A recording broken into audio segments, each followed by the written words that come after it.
Hey everybody, welcome to The Happier Attorney, the channel where I, Brita Long, talk about flat fees and mindset and how you can use flat fees in your own practice. Just as a reminder, enrollment in the Happier Attorney flat fee course and program end February 27th, 2026. Link in the description. So today we're going to be talking about why attorneys who use flat fees underprice. And this is absolutely, unequivocally the biggest problem when attorneys use flat fees, bar none. So in coaching attorneys for nearly 7 years now, this is what I hear all of the time. When attorneys are using flat fees, almost all of them, really all of them, are underpricing. Sometimes to, oh my gosh, levels. Like, holy crap, I don't know how you're eating every day levels. And most attorneys say they are doing that for several reasons. At least one of these. The market is competitive. That's what everybody else in town is charging.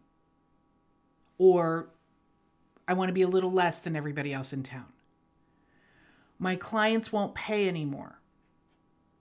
I can't get them to pay, this as it is. How are they going to pay that? And I'm trying to be reasonable. I'm trying not to, harm my clients and gouge my clients. And there are some attorneys who have even gotten really defensive on that one. Like it's a moral thing. Like, oh my gosh, how could you even suggest I charge that to my clients?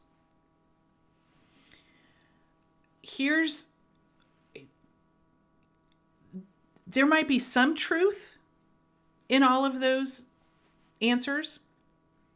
Most of the time, it's total nonsense. It's absolute and complete nonsense. It's what we tell ourselves to justify not doing what would make us uncomfortable. In practice, I can tell you time after time after time after time, I have demonstrated with my clients in their own practice that all of those why I can't were complete and total rubbish. If everyone in town is charging X and you charge X plus a little bit more, that doesn't knock you out of competition. That elevates you. Most clients, especially the reasonable ones, are going to look at that and go, oh, well, I wonder what makes him more expensive. People assume a higher price means a higher quality of product. We all do. So they are not going to just assume that you're overcharging. They're going to assume you're better. It's a great way to differentiate yourself. I just had this conversation with an attorney. We go to seminars and we spend all this money on marketing programs and coaching and to differentiate ourselves from the market. Pricing is one of the absolute best ways to do that. And it's free.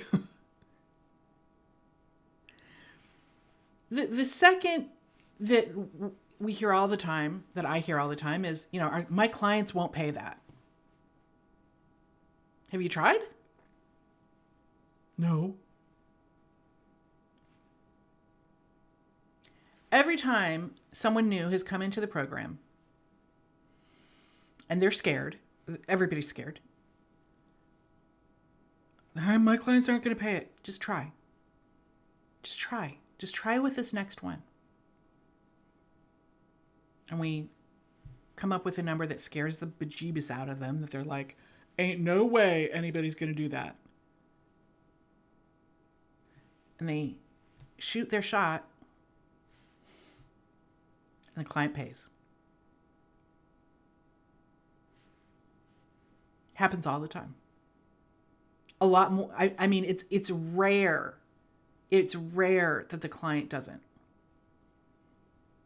And then the attorney has just spent the last, however many years underpricing, thinking a client wouldn't pay it. And the first time they try, they find out, oh, whoops. I was wrong this whole time. Clients would pay it. And think about it. If a client is in your office for something important,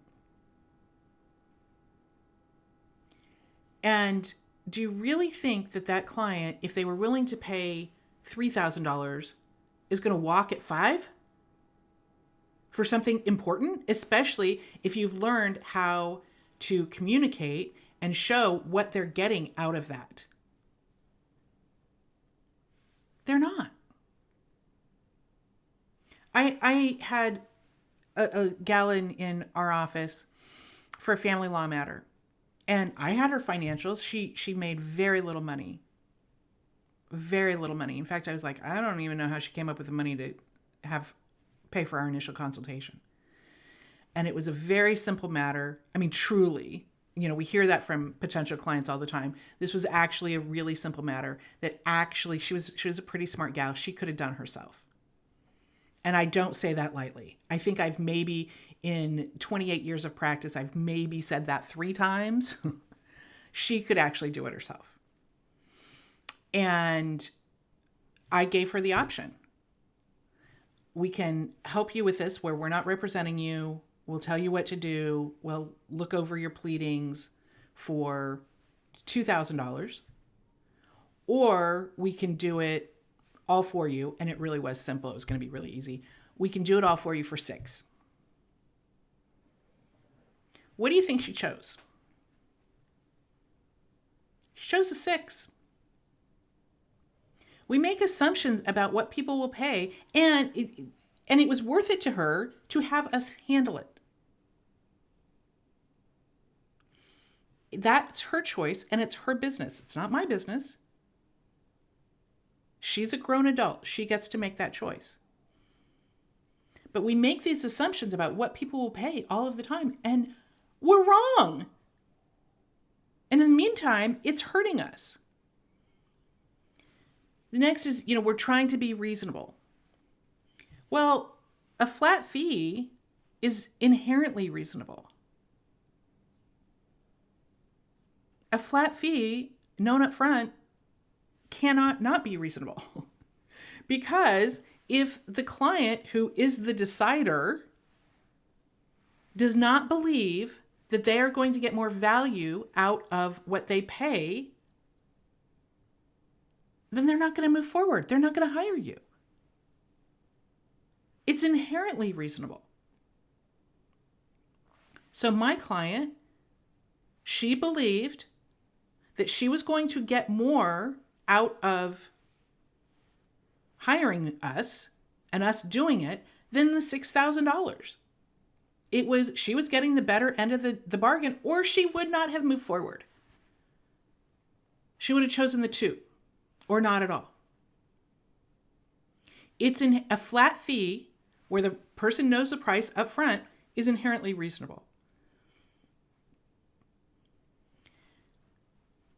It also means that when you have the bandwidth of time, money, you're not stressed out, you're not working over more than you want to be working, that one case comes in where you really want to help that person and they can't afford your normal price, guess what? You get to do a low mono because you have the bandwidth to do that without creating resentment. So it might feel like a safer choice at the beginning to underprice. I can tell you it's not. You think it's going to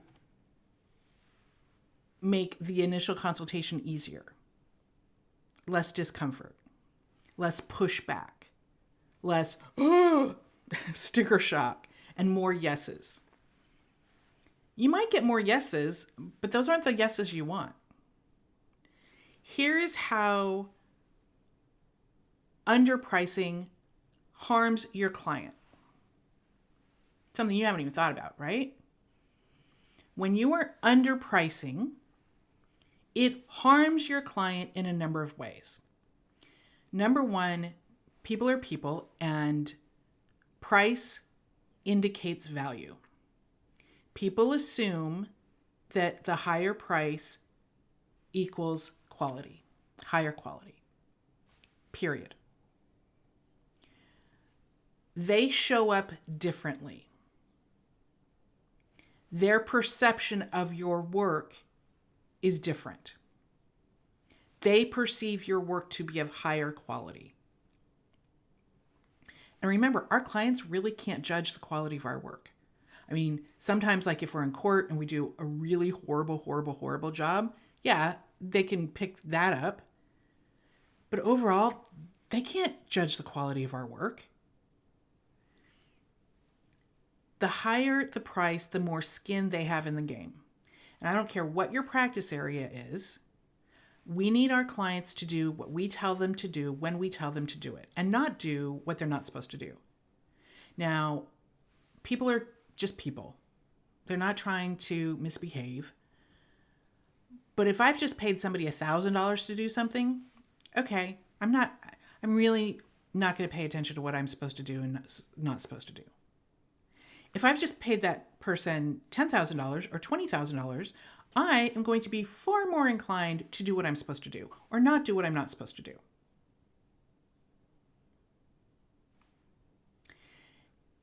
It's also harming them in that the numbers don't lie. Math doesn't lie. And when you are undercharging, that means you have to take on more clients. Period. We all have overhead. Running a law firm is expensive. Living is expensive. So when you're undercharging, that means you have to have a much heavier caseload. Also, that means more marketing, more staff, more operations, more everything. That means less time. That means less time getting to know your client. And getting to know your client is really pretty important. That means less time on the work. That means you're not going through things as carefully. You're missing that one thing. I just had a client that had an associate that didn't do one last check. Cost the firm nearly $18,000. One little thing.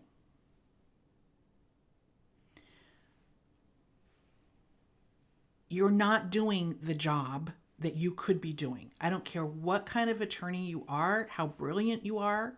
Someone with a caseload of 50 is doing a better job than someone with a caseload of 200 or 250. Someone with a caseload that is doing 4 estate plans a month is doing a better job than someone that brings in 15. Period. So when you are undercharging, it might feel better on the front end because we're believing these assumptions.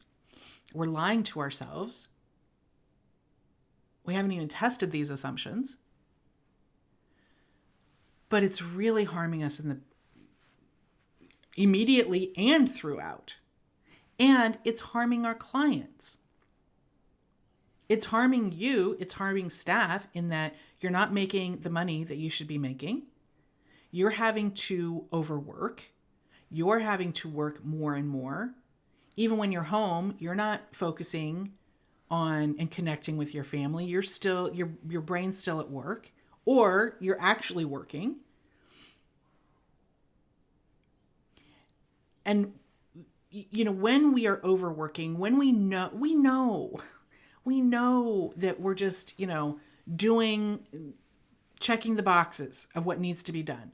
We're not fully doing the best job that we can do. And I don't know about you, that feels like crap.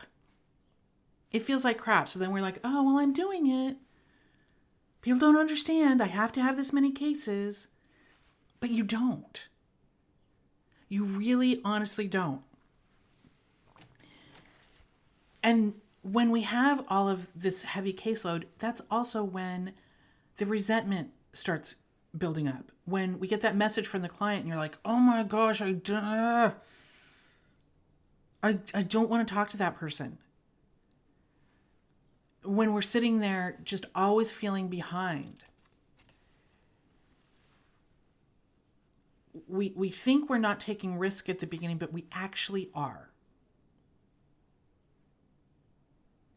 And I can tell you that those uncomfortable moments at the beginning, they're really not as bad as you're making them out to be. It really, truly isn't. Clients, there are going to be some that push back. Okay. Not anywhere close to what you think the numbers are going to be. A whole lot are going to, okay. I'll give you an example. I had a coaching call with several attorneys on it. And one was one of my superstars. I mean, she was just going, baby. She had no fear. She was just going. She started with no consultation fee. We fixed that real fast. And she went to $950. 0 to $950, literally. Kept booking. Nobody batted an eye. No one batted an eye. $950 for an initial consultation. And people were hiring her left and right, and she was charging darn good prices. Another person in the group was hearing all this, same practice area, and started giving the, oh, I can't charge that. My clients won't, da da da da da da. All the normal blah, blah, blah, blah, blah. While we're on this call, my superstar client, she asked this other client, what's your zip code? Where do you live? She told her. She went and found out that the median income where this other attorney was practicing was like 25% higher than where Superstar was practicing. She could actually, in reality, charge more. It's all in her head. It's all in her head. Now, there's a way to do it. There's a way to do it. If you have been marketing in the Walmart parking lot, you don't just flip your price and think that that's going to work. Okay? You might have to change who you're targeting. You might have to change what you're offering a little bit. You kind of change how you show up. You're not the discount attorney anymore. So there's some nuances here, all of which we go through in the program. But it's in your head. To a point. I'm not saying we're going to charge, if you are in Iowa, let's say, if you started trying to sell, Birkin handbags in Iowa, that's probably not going to go well. But you can still be the highest in Iowa. You can still be a lot more than what you're doing now in Iowa. There's still a way to do it. So the underpricing really, really harms your client, and it harms you. All because, if we're really honest with ourselves, because you don't want to be uncomfortable at that first meeting. That discomfort is, boy, that's costing you. And the financial cost is nothing compared to what it's costing your life. The stress, the overworking, the resentment, the knowing that there's got to be a better way. So I'm going to ask that you start being honest with yourself. What are you telling yourself about why you're underpricing?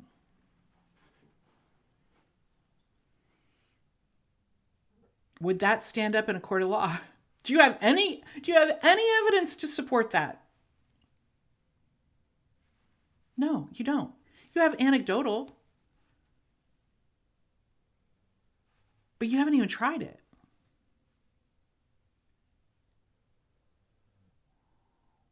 And what if you're wrong? What if those assumptions are wrong? What is it costing you? What is it costing you to continue to underprice? It's costing you everything. Everything. What if you even just went up a little bit?